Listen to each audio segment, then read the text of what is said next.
میرے परिवार की औरतों को घर से मेरे निकाल कर उसमें ताला डालकर मैं बेघर हूँ, क्योंकि मेरी बात कोई नहीं सुनने वाला। मेरे खिलाफ फर्जी मुकदमों में चार्जशीटें भेजी जा रही हैं। तो एक बात मैं आपके सामने अर्ज करना चाहूंगा, कुरान जो कहता है इज्जत किसकी है दुनिया में, इज्जत किसके लिए है, उन लोगों को खास मुखातिब करता हूं। मैं मुखातिब हूं उन लोगों से खास तौर पर जो दुनियादारों की जूतियों में इज्जत ढूंढते ढूंढते थक गए। कुरान कहता है वलिल्लाहिल इज्जतु वलि रसूलिही वलिल मुमिनीन, इज्जत तो सिर्फ अल्लाह की है, रसूल के लिए है और ईमान वालों के लिए। क्या बात है। वलाकिन्नल मुनाफिकीन ला यअलमून, लेकिन मुनाफिकीन को ये बात समझ में नहीं आती। क्या बात है। उनको ऐसा लगता है कि गाड़ी बंगले और तख्त और ताज में इज्जत है, लेकिन मेरे अजीजों हकीकत में इज्जत मेरे मुस्तफ़ा के कदमों में है। सुभान अल्लाह सुभान अल्लाह। नबी पाक सल्लल्लाहु अलैहि वसल्लम से जो वाबस्ता हुआ उसकी इज्जत का हाल ये है कि वो सिर्फ जीते जी लोगों पर हुकूमत नहीं करता, इंतकाल कर भी जाए, सदियां बीत जाएं, लेकिन लोगों के दिलों पर से उसका राज खत्म नहीं होता। क्या हमने आज इमाम इश्क व मोहब्बत की हुक्मरानी अपने दिलों पर महसूस नहीं की है? 100 साल गुजर गए बरेली के इमाम को इंतकाल किए हुए, लेकिन हर मजमे में आला हजरत जिंदा नजर आए। क्या बात है, वाह वाह वाह। उसकी वजह क्या है? वजह ये नहीं है कि पठान खानदान के एक बड़े रईस थे, जमींदार थे, नहीं, आला हजरत हर मजमे में आज इसलिए जिंदा है कि वो फना फिर रसूल थे। मेरे आका के कदमों में उन्होंने इज्जत ढूंढी, इसलिए मौला करीम उन्हें हमेशा के लिए इज्जत से नवाजा। ऐ सुन्नी मुसलमानों, आपसे भी मैं ये कहूंगा, आधे तीतर आधे बटेर बन करके जो लोग ये समझते हैं कि हमें कामयाबी मिल जाएगी, तुम कभी दाढ़ियां चिलाकर टोपियां छुपाकर कुछ लोगों की खुशामदी और कुछ लोगों को राजी करने की कोशिश करते हो, मैं सेकुलर बन जाऊंगा, वो भी मुझे अच्छा कहेंगे, ये भी मुझे अच्छा कहेंगे, तुम कहीं के नहीं रह जाओगे, इधर के भी नहीं उधर के भी नहीं। ये जालिम दुनिया तुम्हें कभी भी वफा नहीं दिखाएगी। काश तुम एक बार मेरे मुस्तफ़ा करीम सल्लल्लाहु तआला अलैहि वसल्लम के पूरे गुलाम हो जाओ, फिर देखो मेरे आका सल्लल्लाहु अलैहि वसल्लम न दुनिया में तन्हा छोड़ते हैं, न कब्र में और न हश्र। नारे तकबीर, नारे रिसालत, शहीद आजम कॉन्फ्रेंस, मसलके आला हजरत, गाज़िए मिल्लत। क्या बात है। इज्जत किसकी है? इज्जत रसूल पाक सल्लल्लाहु अलैहि वसल्लम के कदमों में है, उनके वफादारों की इज्जत है। आज जिन लोगों के मुतालिक आप ये समझते हैं कि अरे भीड़ तो उनकी भी है, कोई सियासत पर बैठा हुआ नेता आ जाए तो वो भी भीड़ जमा कर लेता है, मेरे अजीजों भीड़ का नाम इज्जत नहीं है। क्या बात। भीड़ का नाम इज्जत नहीं है। वैसे मरे हुए जानवर को देखने के लिए कुत्ते भी भीड़ लगाते हैं, कौवे भी भीड़ लगाते हैं। क्या बात है। वो भीड़ इज्जत की नहीं है, वो नोच खाने वाली भीड़ है, मरे हुए जानवर को नोचने वाली भीड़ है। और हकीकी इज्जत किसे कहते हैं?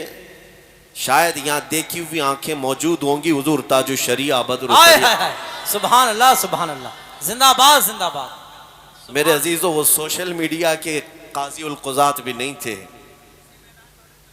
मेरे अजीजों, हाँ मुझे बताया शीशगढ़ वालों ने कि हुजूर ताजु शरिया रहमतुल्लाह तआला अलैह इस मैदान में तशरीफ लाए। सुभान अल्लाह सुभान। और मैं जब यहाँ आया हूँ तो उनका एक अदना गुलाम बन करके आया। सुभान अल्लाह। और मेरे पास जो निस्बत है जिंदगी भर फख्र करने की, वो उन्हीं कदमों की निस्बत से। सुभान अल्हम्दुलिल्लाह मैंने इज्जत देखी है बड़े बड़ों की। अगर कोई ये समझता है कि बहुत गोरे होने की वजह से लोग इज्जत करते थे, तो ये तुम्हारी खाम ख्याली है। इराक में, तुर्की में, शाम में, मिस्र में गोरे लोग कम नहीं हैं, बहुत हसीन और जमील लोग हैं।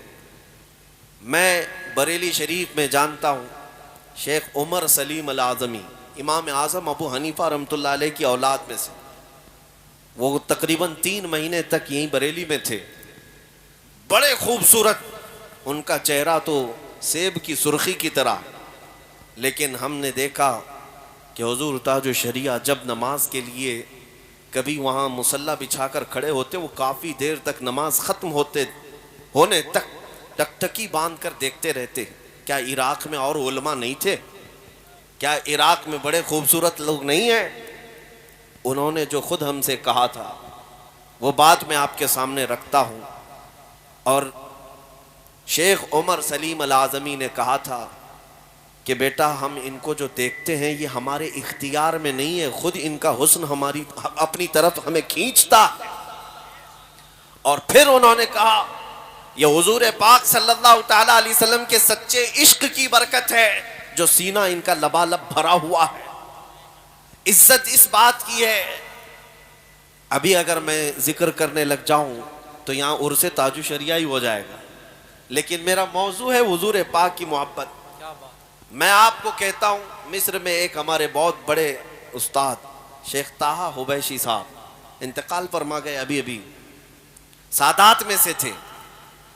میں انہیں ہندوستان میں ان کے ساتھ آیا تھا بریلی شریف، حضرت سے ملاقات کی. وہ نابینا ہے لیکن جامعہ ازہر کے بہت بڑے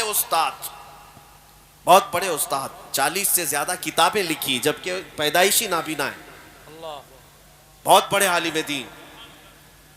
اور حضور تاج الشریعہ رحمۃ اللہ تعالی علیہ سے ملاقات کر کے جب مصر واپس گئے مجھے بلا کر کے انہوں نے ایک بات کہی تھی.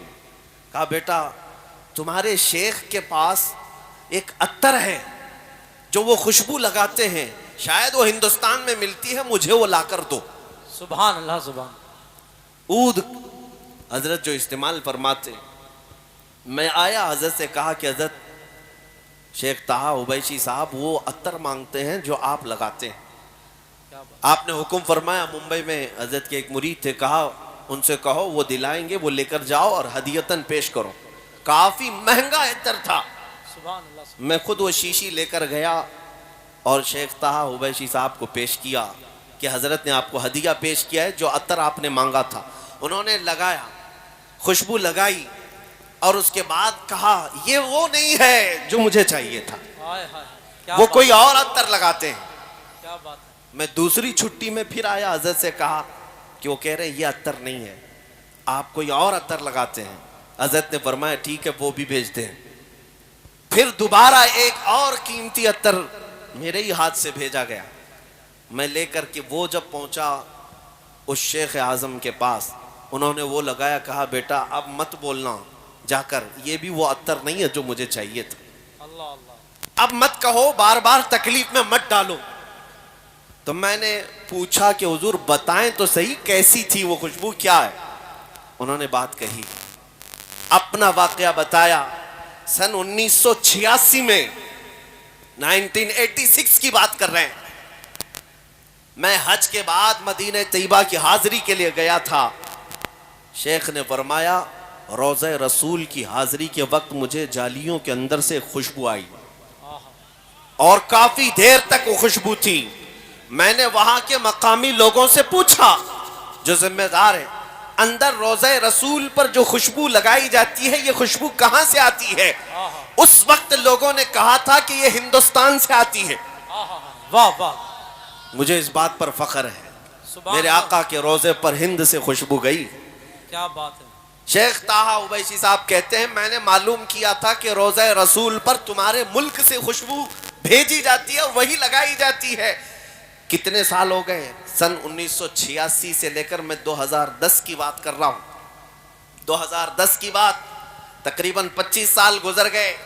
اس کے بعد وہ کہتے ہیں 25 سال میں ڈھونڈتا رہا کہ وہ عطر ملے، لیکن جب بریلی آیا تو تمہارے شیخ کے پاس مجھے وہ نظر آئی. ہائے ہائے ہائے. کیا بات ہے. ان کے پاس مجھے وہ خوشبو آئی جو 25 سال پہلے میں سونگا تھا. میں چاہتا تھا کہ وہی خوشبو وہ مجھے بھیجیں. واہ واہ. اب مجھے سمجھ میں آیا کہ کچھ اور مانگ رہے ہیں. پھر ہم نے حضرت سے کہا ان کا واقعہ کہ وہ تقریباً 25 سال پہلے مدینہ طیبہ سے خوشبو سونگھے تھے اور ان کو وہ خوشبو آپ کے کپڑوں میں سمجھ میں آئی اور آپ کے پاس انہوں نے محسوس کی وہ خوشبو چاہتے ہیں. حضور تاج الشریعہ رحمۃ اللہ تعالی علیہ، یہ عاشقوں کی بات میں کر رہا ہوں میرے عزیزو. انہوں نے مسکرا کر کے کہا جاؤ پھر اب وہ کسی بازار میں نہیں ملے گی، حضرت سے کہہ دینا. ہائے ہائے. نعرے تکبیر، نعرے رسالت، شہید اعظم کانفرنس، مسلک اعلی حضرت. واپس جاؤ اور کہہ دو اب وہ کسی بازار میں نہیں ملے گی. یہ کچھ راز کی باتیں ہیں جو افشا نہیں کیے جاتے ہیں.